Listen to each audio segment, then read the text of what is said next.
Hello and welcome to the Community of Policy Professionals webinar series. My name's Louisa Mamouni, and as host of today's meeting, I'd like to acknowledge the traditional owners of the lands on which you are joining from and pay my respects to elders past, present and emerging too. I'm expecting a good mix of colleagues from across the state today, so I'd like to welcome you all as our audience and members of the Community of Policy Professionals as well. We have quite a lineup today. We have a panel session, in fact, and I'll just introduce the members of our panel. We will have a slight change to our lineup, but I'll explain that in a second.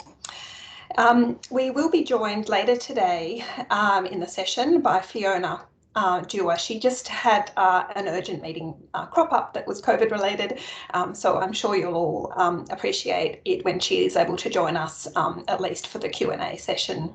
Fiona is an experienced leader in policy development and communications. She's been the Deputy Secretary of Strategy, Delivery and Performance, and she works across all groups in the Department of Regional New South Wales and with other government agencies on strategic direction and leadership for the people and communities and industries of regional New South Wales.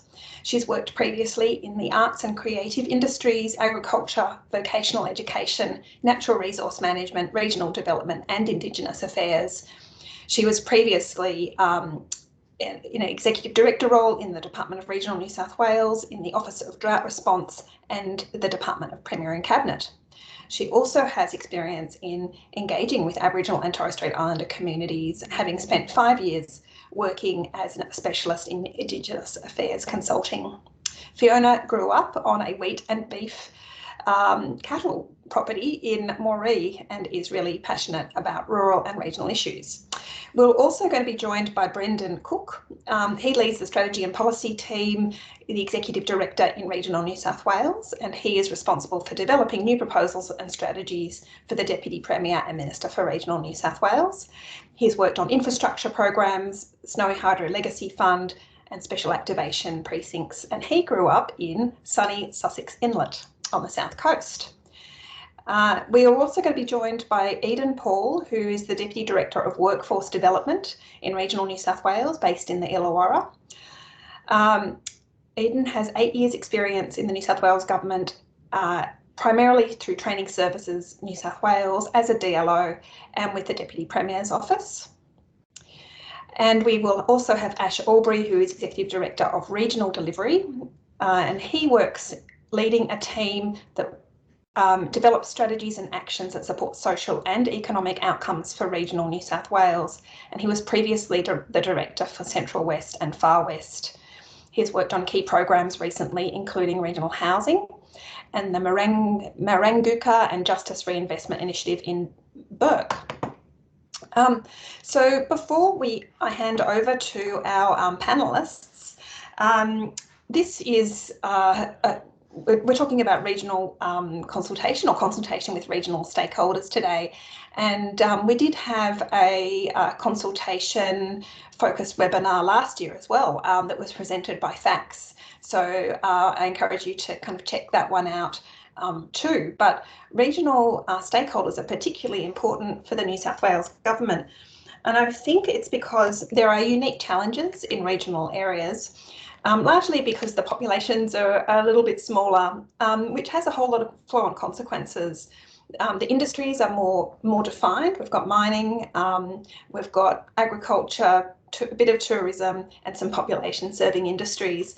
But we also, as a result of those kind of smaller kind of industry sectors, there are some unique kind of challenges in terms of employment, disadvantage and thin markets, which mean the private sector that we might rely on in bigger cities or bigger regional sectors isn't always there to support the efforts of government.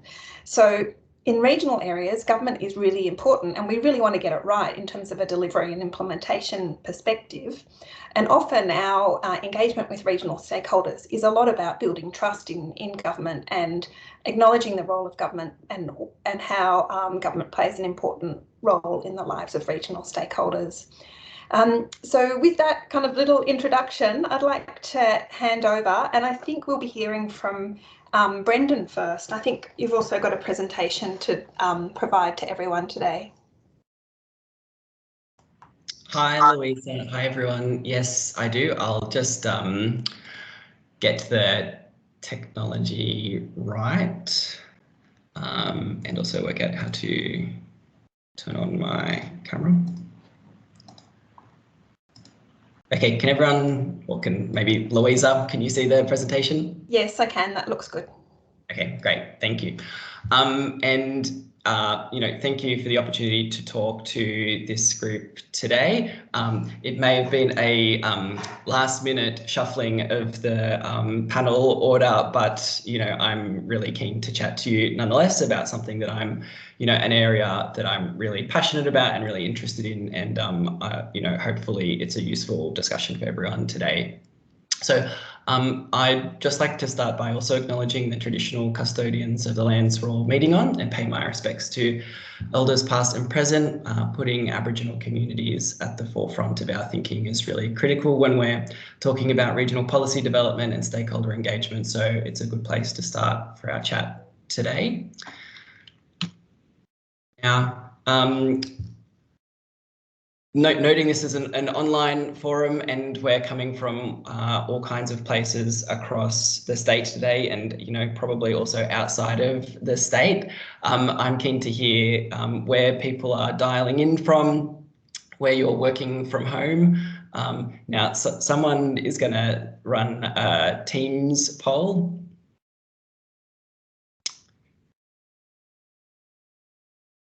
I think Irene might be doing that.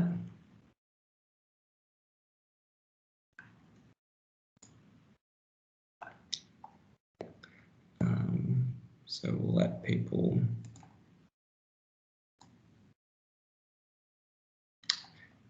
So we've got, I'll tell you our live responses. Two-thirds in Sydney. The next biggest one is Hunter with 11%, New England at 8%, Illawarra 7%, but growing. 7% from Far West and Central West, 4% in Riverina. So outside of Sydney, it's a pretty good mix, a good range of people joining. So look, I thought I'd just start with kind of some of the headline stats and facts about regional New South Wales. That was a really great introduction by Louisa about kind of the, what's special about regional New South Wales when we're thinking about who we're talking to and the kind of communities and industries that we're making policy for. With regional New South Wales, you can kind of tell the story in a couple of different ways from government. There's a lot of challenges and opportunities as well, and there is a really positive story to tell about the really significant contribution. So it's the largest, most diverse regional economy in Australia. That's the case for the statewide economy, but it's what makes regional New South Wales special and different to other states is the diversity of our regional economies as well. Regional New South Wales produces a third of gross state product, has 40% of the population, and importantly, a good chunk of our public sector workforce as well. And I'll talk in a little bit about some of the things that government is doing to improve opportunities for people who want to live and work in regional New South Wales and take advantage of the uptick in work from home arrangements. But a starting point for our strategy development and our thinking, our conversations with both with regional stakeholders, but also with other stakeholders who want to, work with regional communities, is the really positive story to tell. I might just tell you a little bit about our department. I think many of the people on this call, I guess the reactions I most commonly get is people either know all about our department don't know much about our department, or maybe work with a particular, business area, but don't necessarily know all of the bits of the department.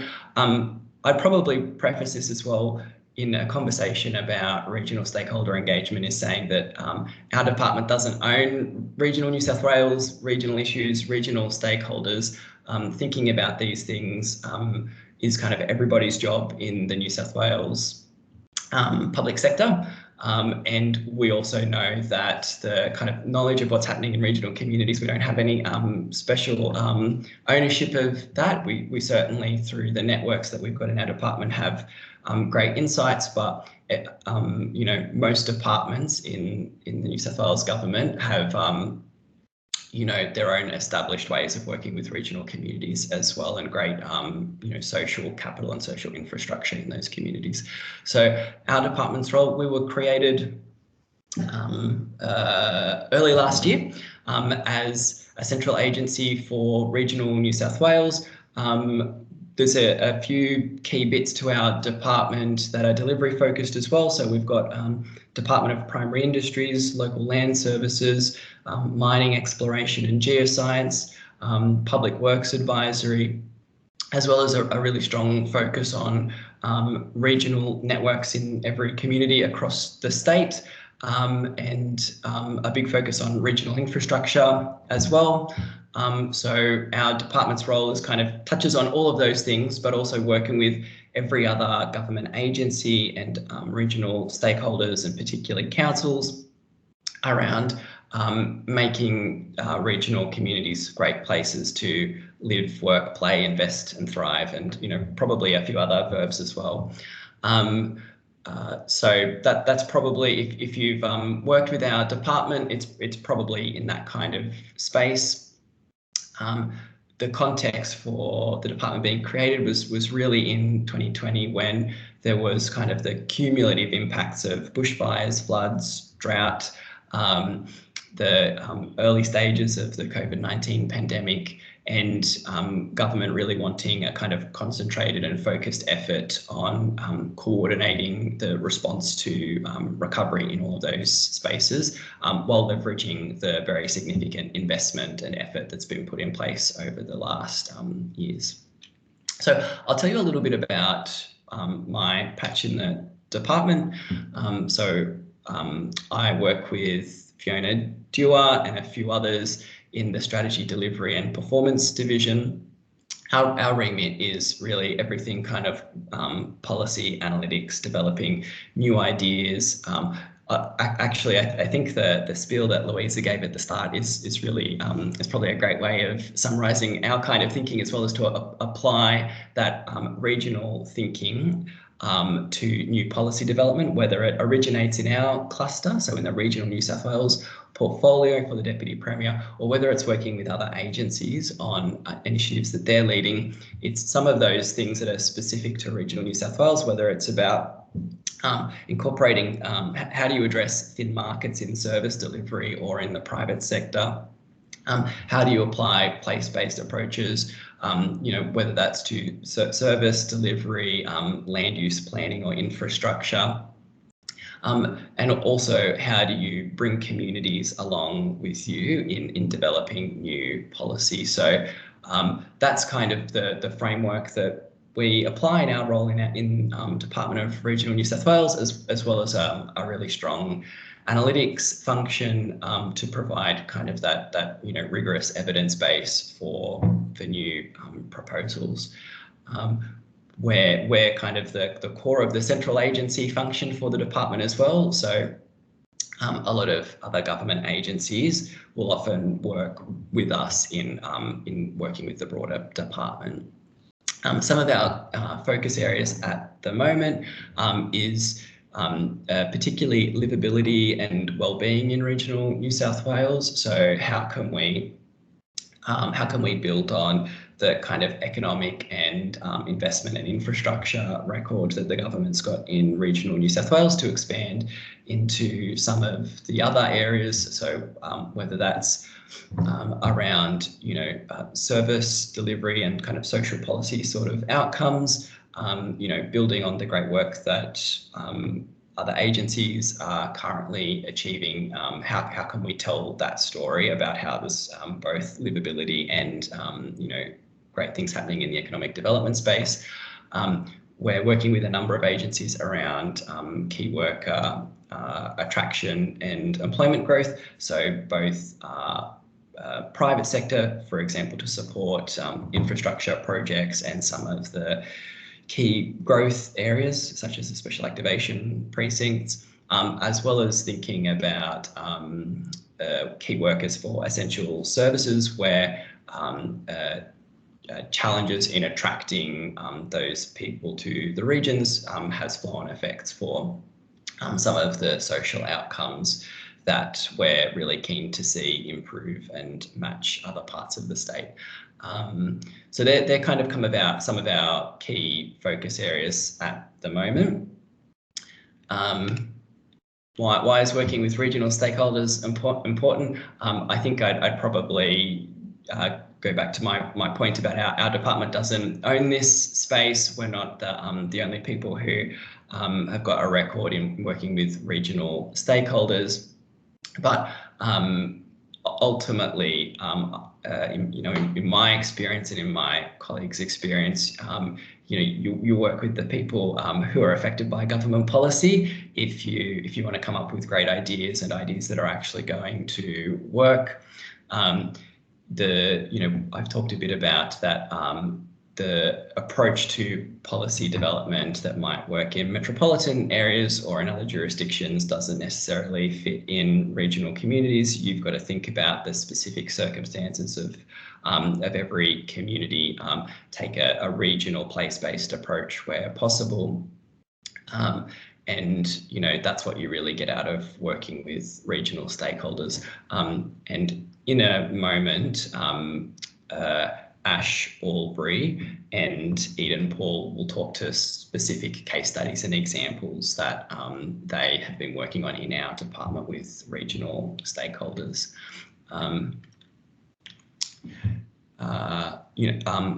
A good opportunity to also talk about the fact that the New South Wales government, we're more effective in working with regional stakeholders if we look like the communities that we're seeking to work with. That includes having a greater proportion of people who live and work in regional communities. The government has a regionalisation policy that was developed by our department working with the Public Service Commission and a few other agencies that really seeks to support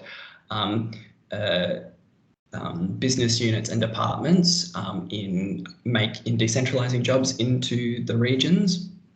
So you might see a greater preponderance of jobs advertised saying regional location encouraged, and you should take that to mean that the relevant line manager or executive has actively considered the levers and tools available to them to make it possible for you to work from anywhere. We've in the New South Wales public sector seen a great uptake, I think, in flexible work of all kinds, and this is really an extension of those kinds of principles.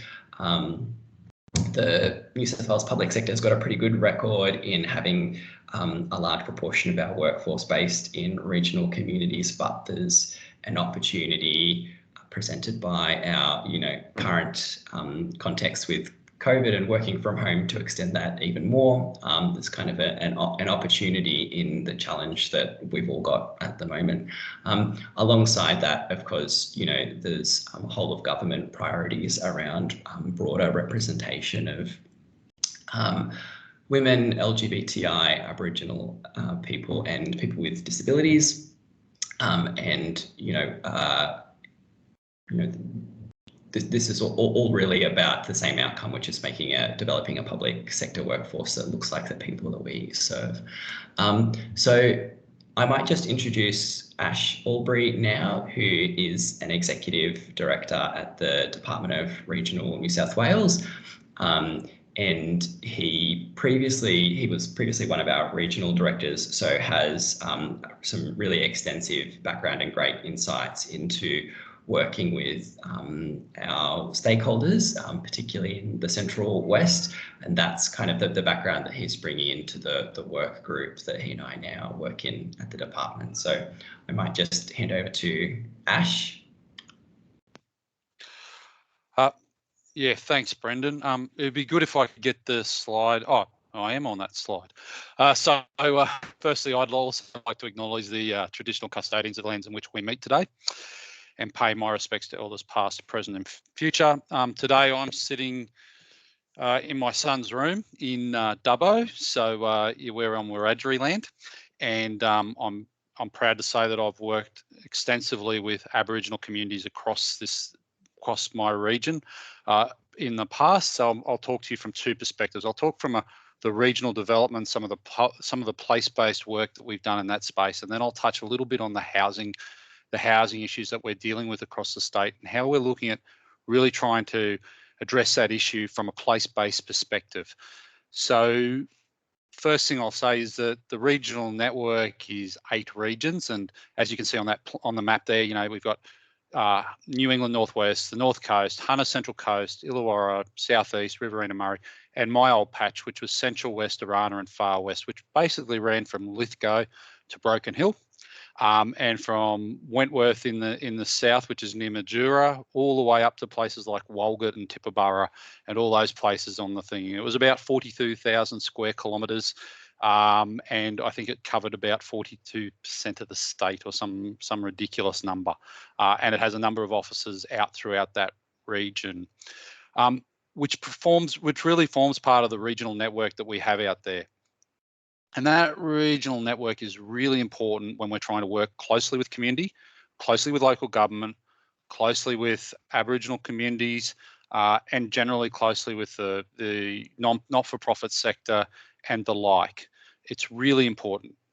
The other key thing that those regional networks do is they run a group called the Regional Leadership Executive.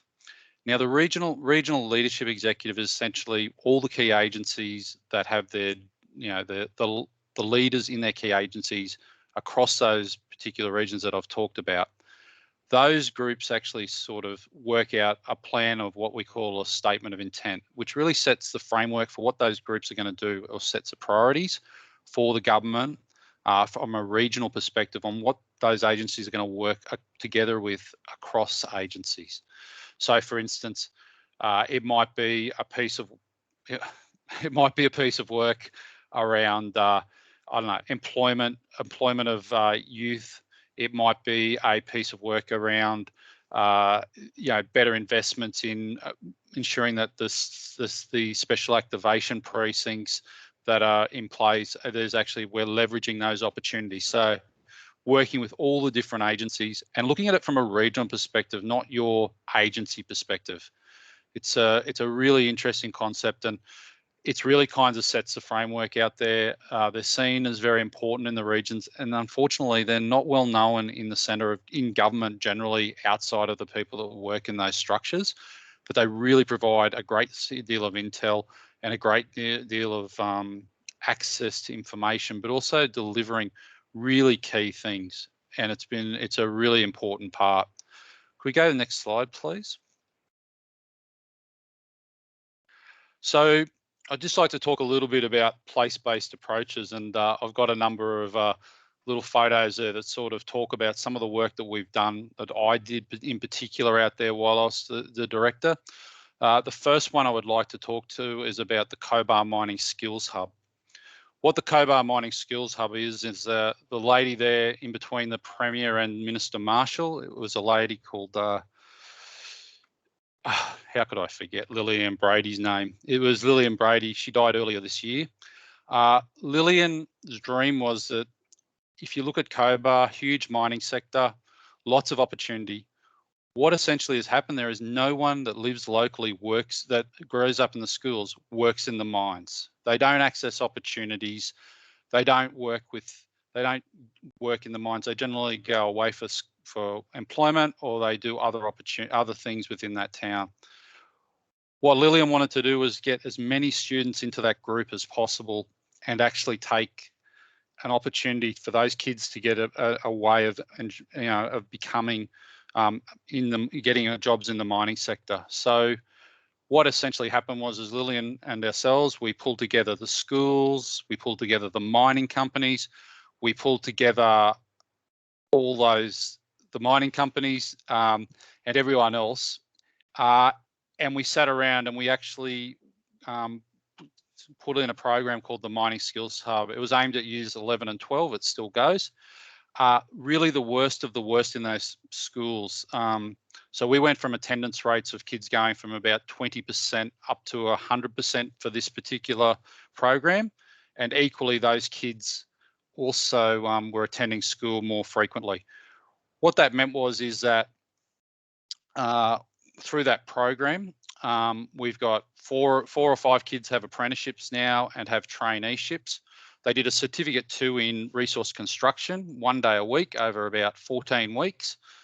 They got their hard hats, they got their gear, they got their name on their shirt, which said Glencore, which industry provided, which was the Glencore group. So we worked with Glencore, the mining company, and we provided a package of work for those kids. We've run 2 or 3 cohorts now, a very successful program in terms of outcomes for students. But really that was around us as a central agency coordinating the pieces and getting people into play in that space. Really successful program. On the top right-hand corner there, that's a young lady getting a certificate there, once again with Minister Marshall and the school principal. Really, really good stuff. The second one I'd like to talk about is Regional Air Services. So the 2 bottom right-hand photos there. Gary Barnes gives me a call one day and he says, Ash, I've got $8 million. I want you to set up an air services to Cobar, Burke, Walgett and Lightning Ridge. Now, I don't even know how to set up a bus run, let alone air services. So it really took a whole of government approach and working with the joint organisation of councils to actually set up a framework where we went through a tender process. We worked closely with the community to work out what sort of airlines they required, what's the size of the airlines, what sort of frequency of services, all those sort of things. We had to ensure that the airports were correct and up to scale. And equally, we had to make sure that it was something that was viable into the future. So those air services are running now. They're underwritten by government, but it was a really big program in working with community. It's actually run by the JO now, so they run the service. They've signed up the 2 airlines that do it, which is Air Pelican and another company called Airlink. And they really run that service, but we work together with them in terms of coordinating that and moving it forward. The Murray-Darling Regional Assembly local decision making. So a lot of our regional teams work on local decision making, which is really, in my view, the closest form of treaty that we have in New South Wales. We work with the Aboriginal communities on a community working party basis to actually come to agreement about how and ways the government will work with that community.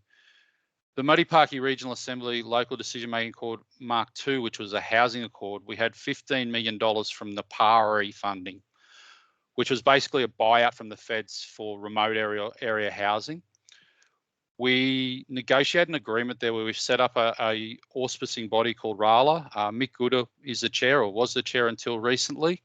3 community reps and 3 government reps sit on that panel and actually agree to how they're going to spend that $15 million in concert with each other.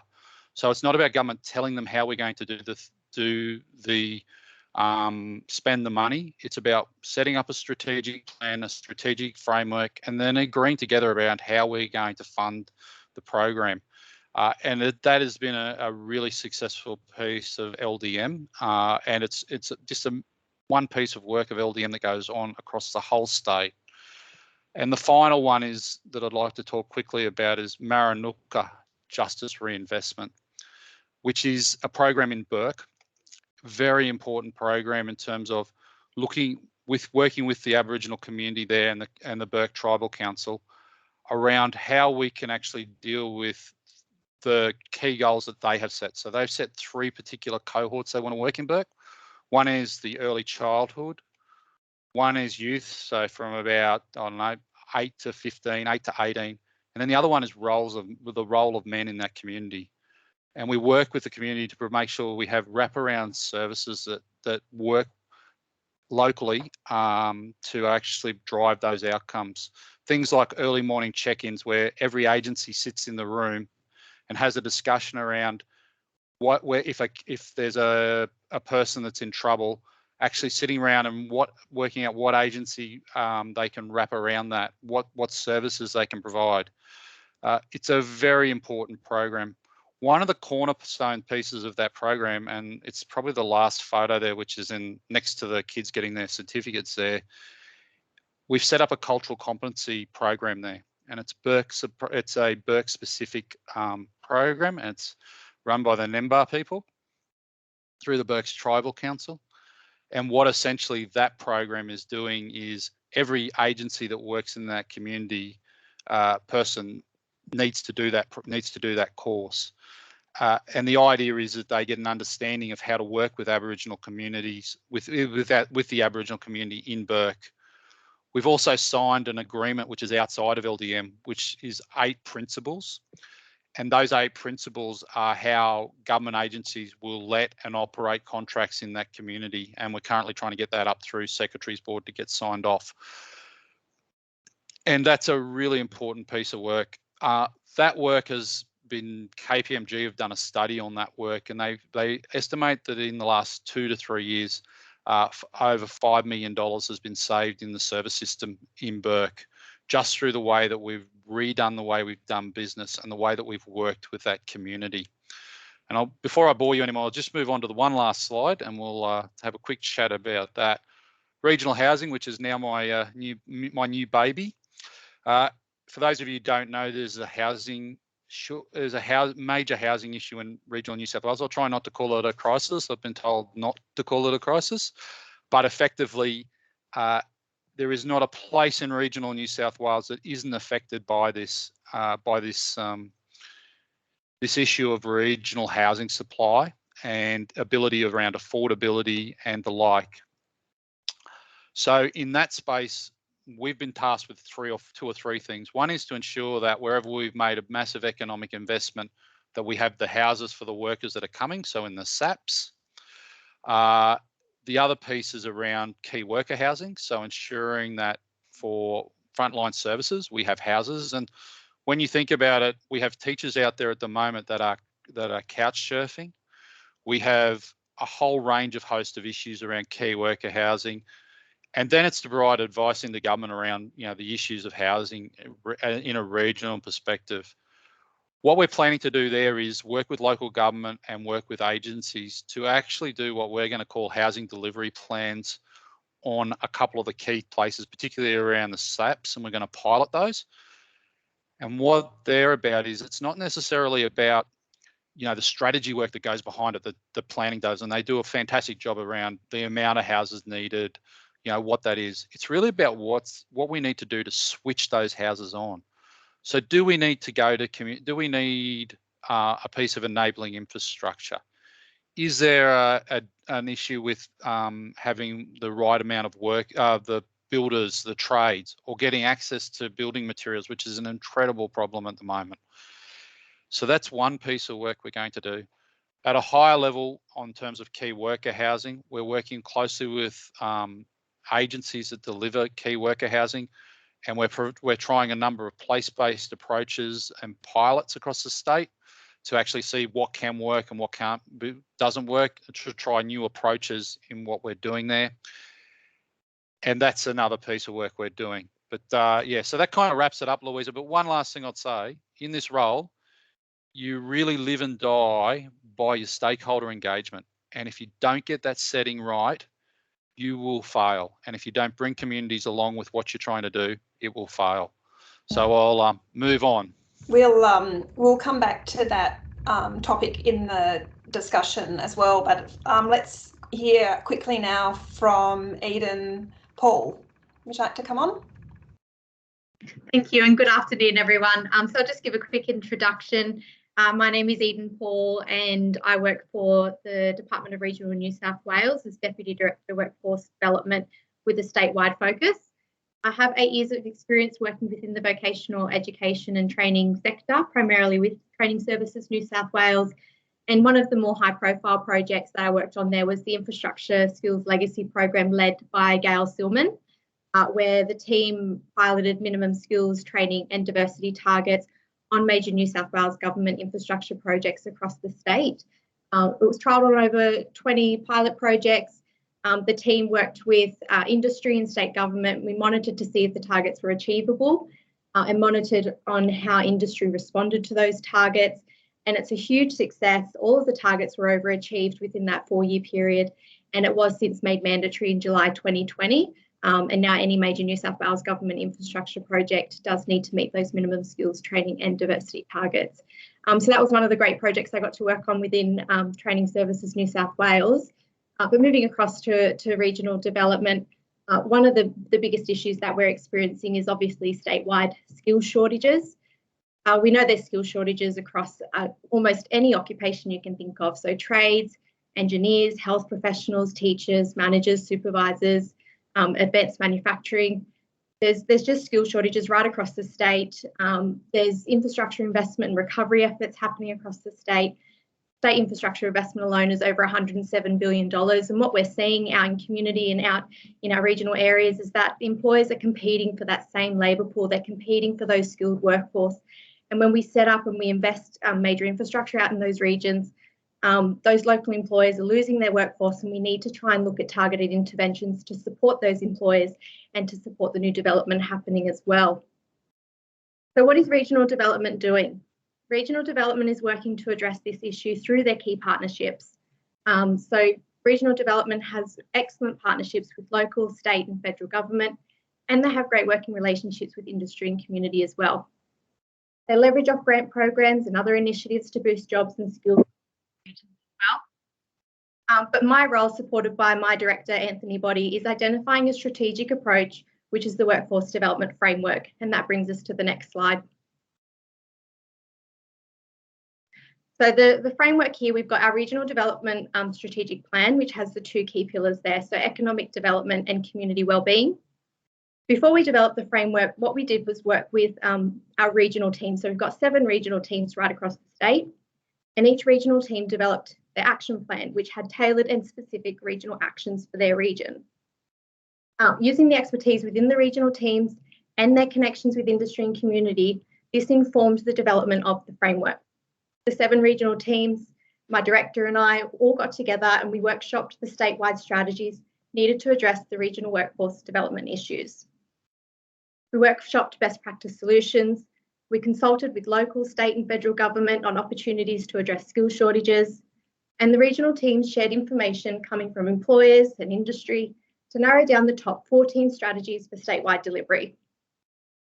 So that's where we come to the framework. So we've got 14 high-level strategies. We looked at ways in which it could align with the work right across regional New South Wales.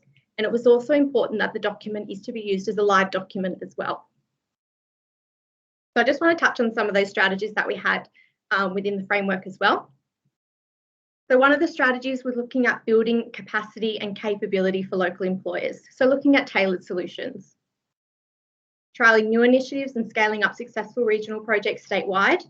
So for example, through the Regional Job Creation Fund, where employers are receiving grant money to deliver infrastructure and things like that, and they need to build up their workforce. What we've done is develop a skills gap analysis template to support them with their workforce planning and training needs as well. So this was developed on the back of industry need. One of the other strategies is supporting and driving lifelong learning opportunities for Aboriginal people. And we have Aboriginal partnership officers employed right around the state as well. Supporting displaced workers, migrants and refugees to relocate to the regions. And we work with Multicultural New South Wales on their Grow New South Wales program and how we can support people, refugees and asylum seekers, for example, living in Western Sydney to relocate out into regional areas. Another strategy is looking at identifying, influencing and promoting access to facilities to deliver training. So one of the biggest issues we've seen out in the regions as well is where there's a major infrastructure project or projects happening out there, people need local access to training. Without those training facilities, they either need to travel a number of days away from home or work, or employers need to release workers to go and do training, and that can be a loss of productivity. So what we're trying to do is access local community facilities by working with local government, and also school infrastructure to access local public school facilities as well, like through the classrooms and things like that. Supporting and delivering on solutions to support the special activation precincts and targeted interventions and regional solutions, and addressing barriers for youth to access training and employment. So looking at the pipeline into growth industries and working really closely with Training Services New South Wales on that one. Eden, we've just been joined by Fiona, and it might be worth turning to her now to try and identify, I guess, the key things that, you know, as policy professionals we need to be thinking about in engaging with regional stakeholders. And we've only got not much time left, so I want to make sure that we get to enough focus on that topic. Sure, I'll just do a quick wrap up if yes. that's okay, and then I'll pass it off. So the key message basically I just want to leave is that the framework was developed in consultation with regional teams and their connections with employers and community and with government agencies. And what we wanted was a strategy to provide high level guidance, but also be flexible enough for specific actions to be designed that are targeted for regions as well. And I believe that we're achieving that and we're delivering on that. And the success is definitely through the partnerships within regional development. And that's it. Thank you. Thank you.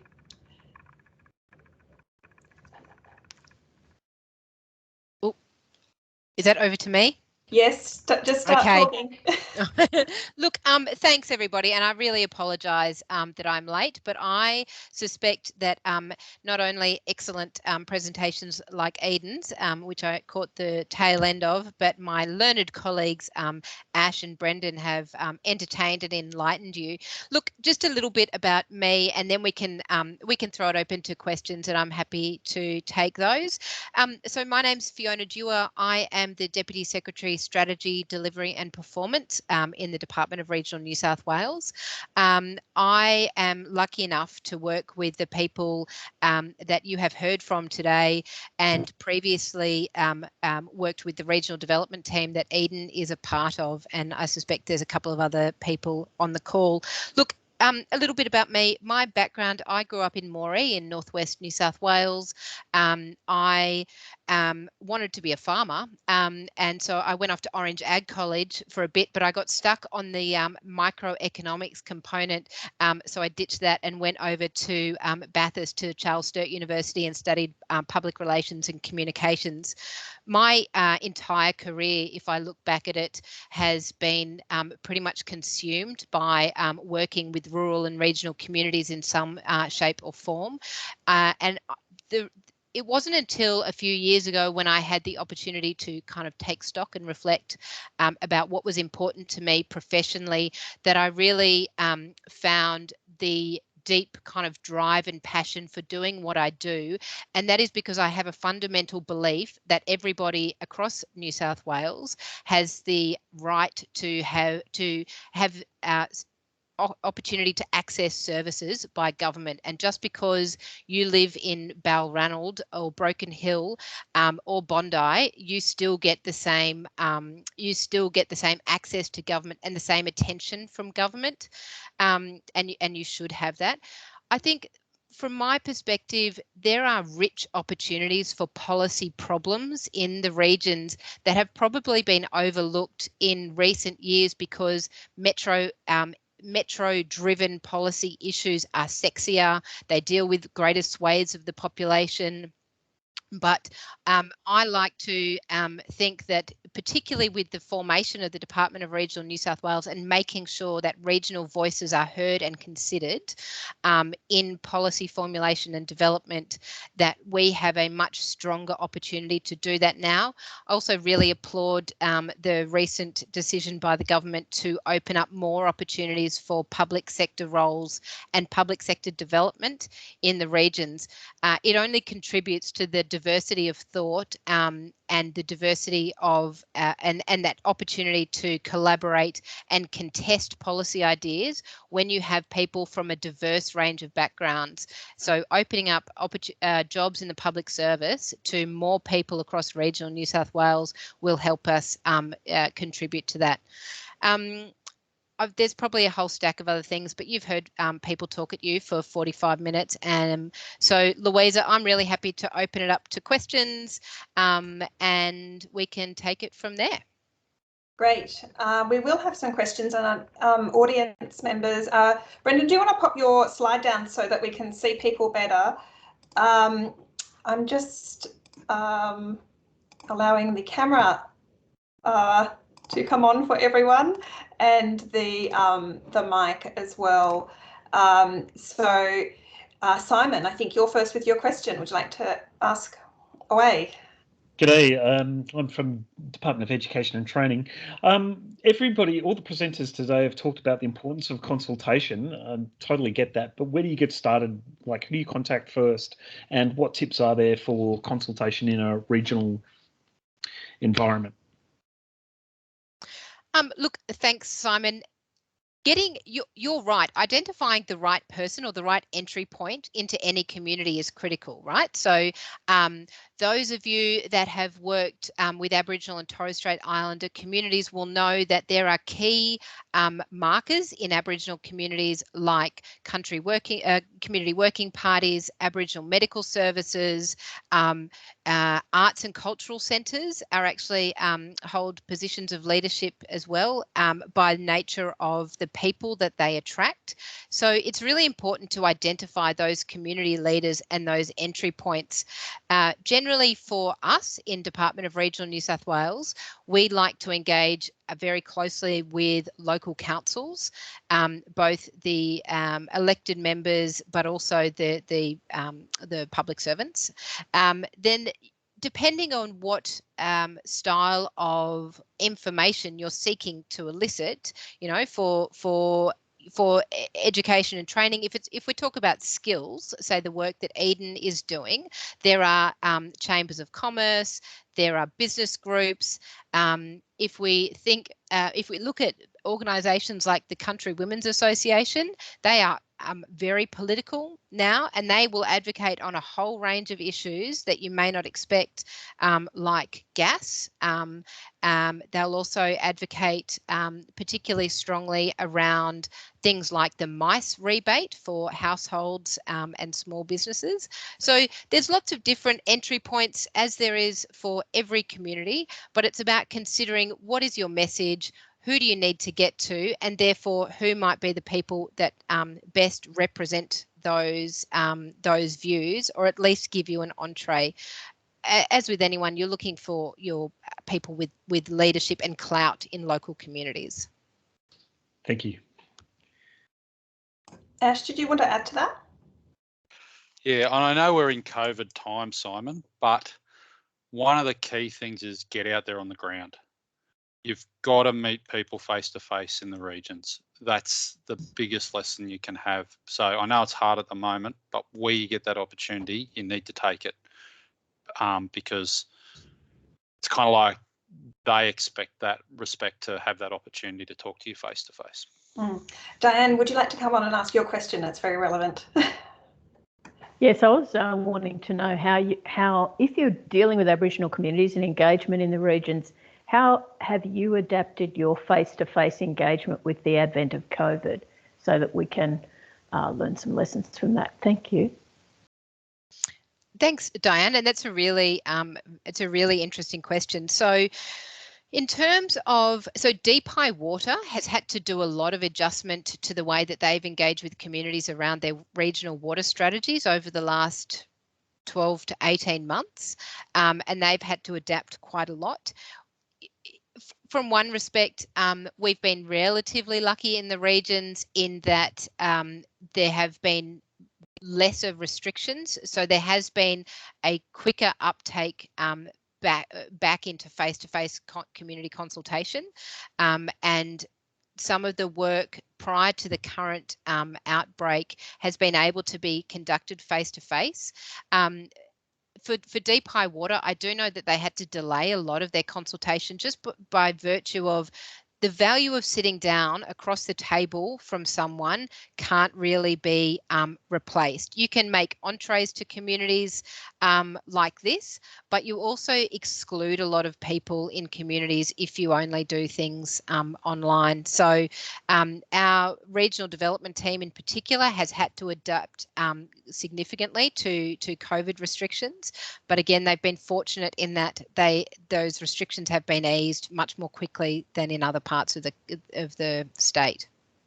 I just wanted to add to that as well, Fiona. 2 points that I wanted to make is work with trusted organisations within the community as well. So if you have any contacts out in the community, go through them. If the community already trusts that organisation, they'd be more willing to work with you, especially if you have to do it over phone or Zoom. And the second point I wanted to make around consultation with community is do it early rather than later. Take the community and employers through the journey, and don't just consult with them at the end after you've already made that decision. They want to be part of that decision. They want to have their voices heard, and that's how we develop really good policy and programs, is taking them along with us, and there's much better success when that happens as well. Thank you. And Max, would you like to come on and ask your question? Thank you. A bit of a follow-on, but I'm just wondering for the panelists, like, how are you measuring success, especially when you're working with Aboriginal communities? What does success look like? How do you know what you're doing is beneficial? Yeah, look, that's a great question, Max, and it would depend. It would depend what the outcome is you're seeking to achieve, really. I mean, any good policy should think about what are your measurables at the outset. The advantage, I guess, with having close working relationships with the stakeholders that you're seeking to engage with, you will know pretty quickly if things are going on track or not. I think the other advantage in working in this space is you will know very quickly if people are starting to agitate with their local MP. People in regional areas are very close to their local MPs because they're local. You see them, right? So you pop down to Woolies and your local MP is in the aisle across from you, or in the car park, or whatever it might be. Local MPs are a lot more visible. Therefore, they're actually strong and conduits for community dissatisfaction. So you will know pretty quickly if what you're doing or what you're proposing is not hitting the mark. We also, as you know, Eden is part of, have an outstanding regional development network in the Department of Regional New South Wales, which are really great sources of information for all of us. They convene the regional leadership executives, which I hope Ash talked about a little earlier, which are the public sector networks across the regions, but they're also they're part of their communities. They know out of the 4,500 roughly employees in Dewar NSW, about 4,000 of them, possibly a bit more, live and work in the region. So we are very much people. So that means that we talk to a lot of people all the time, and if there's something going off the rails or off track, we find out about it pretty quickly. Thanks, that's some good tips there. Now, we have a couple of questions that I think are more content related, and I'm hoping that David will come on and ask his question now. Sure, thank you. So I'm David from education. I guess for me, I think like something like climate change is pretty multifaceted, and for regions it affects like jobs, education, even water supply, migration, and it's a little bit politically contentious as well. So how does Regional New South Wales kind of consult on that, and how do they engage with communities in policy around that area? David, may I introduce you or reintroduce you to my colleague Brendan Cook, who has authored the Future Ready Regions strategy, which deals pretty closely with that issue of it doesn't explicitly tackle the issue of climate change, it does tackle the issue of changing climates over time and what that does to communities, to industry. It was born out of drought. So Brendan, you might want to touch on that quickly. Yeah, sure. So I guess regional New South Wales communities and industries are impacted by climate change in the way that the rest of the world is, and metropolitan communities are. Regional economies, obviously, there are particular industries that are really important to those communities, thinking about agriculture, mining and others, anything coastal, obviously. Our department's really thinking about economic diversification. So all of those industries have got really important roles to play over the long term. Whatever government can do in taking an active role in helping communities to plan for the long-term future. So, for example, we've got Future Ready Regions, which is about making communities more economically resilient, acknowledging that the droughts are becoming more severe, more frequent, other natural disasters also. And so there's a range of actions that we can take to work with communities and industries to plan ahead. But also then we've got this new initiative called Royalties for Rejuvenation, which is about helping coal mining communities to plan for new industries and jobs, where we know that there will be changes in their industry and workforce composition, but helping them to plan ahead of time and to have communities deeply involved in that decision making and priority setting for their communities as well. Thanks. Nanda Kumar is going to come on and ask a question, and I think there's a broader issue here about state government, I guess, being an intermediary perhaps with Commonwealth policy. Nanda Kumar, do you want to ask your question? Oh, you'll have to turn your microphone on. Sorry, I just asked this question because we hear so many things out in the news, and there should be some coordination between the state government and the federal government. And you talked about skill-based, the lady from the workforce development talked about skills gaps in so many areas. Now, what is the role of a state government with the federal government? And they keep announcing this policy changes every July. And what are the areas that you have actually identified where there could be more visas given? And recently they have said, given you agriculture visas, ag visas, which are with a view to permanent residency. So similarly, what are the other areas where, and that is having a crucial impact on what housing you will provide to these people and where will be the other associated things. So this is a package, and once you have to bought the package, you have to unpackage the elements and see who all are involved and what coordination is involved. Is your department involved in this at all, or where, or is it just with the premiers, or is it decentralized? No. Is it decentralized? Because this is a very important thing moving forward. You identified skills gaps. If we don't tackle now, in 2-3 years time, there will be a major issue in terms of certain industries really finding it very difficult to get people. For your information, I'm a follower of Landline every week, and I see what industries are affected. That's why I'm talking, because I'm passionate about how regional Australia lives, although I am in Sydney. Thank you. Bye. No, look, thanks for your question. And it is skills shortages across the board are a critical issue, and they've only been made more apparent by the current COVID border closures. For example, this morning, the Director General of Department of Primary Industries is talking about the very significant labour shortage we have in the short term to assist with harvest, to assist with fruit picking, to assist with other primary industries related sectors at the moment.